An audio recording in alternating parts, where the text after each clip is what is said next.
भगवान किसी एक के नहीं हैं, भगवान सबके हैं और सब भगवान के हैं।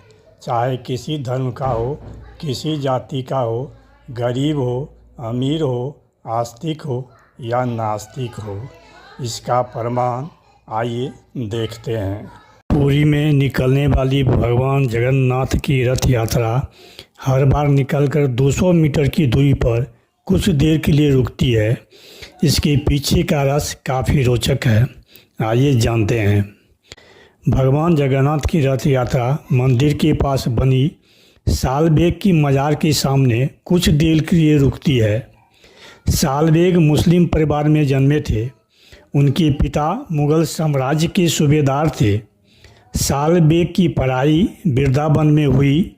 एक बार वे किसी काम से पुरी आए, जहां उन्होंने भगवान जगन्नाथ की महिमा के बारे में जाना। तब उनके मन में भगवान के दर्शन करने की इच्छा हुई और जब सालबेग दर्शन करने भगवान जगन्नाथ के मंदिर में गए तो उन्हें दरवाजे पर रोक दिया गया, क्योंकि वे मुसलमान थे। इस बात से सालबेग दुखी तो बहुत हुआ, पर उनकी भक्ति और गहरी होती चली गई। वो भजन कीर्तन और भगवान जगन्नाथ का नाम जपने लगे।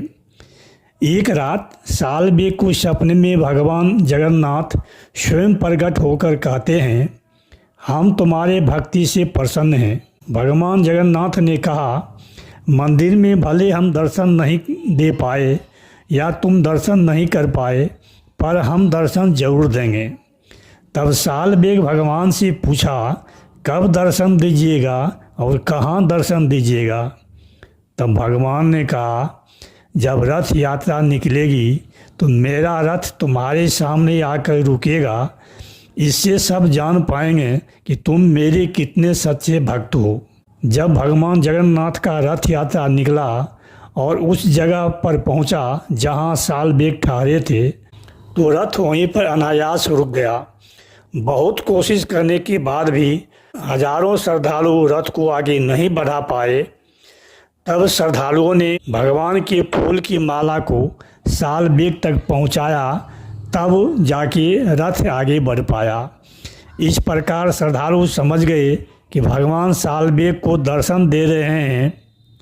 बाद में पुरी के राजा ने उस जगह पर मंदिर बनवाया, जिसे लोग सालबेग की मज़ार भी कहते हैं।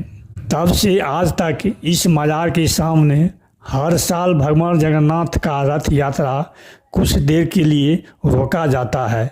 यानी सालबेग के मज़ार के सामने रथ यात्रा का रुकवाना यात्रा का एक अनिवार्य अंग बन गया है। इस प्रकार साबित होता है भगवान किसी एक का नहीं है, किसी एक समुदाय का नहीं है। भगवान सबके हैं और सब भगवान के हैं।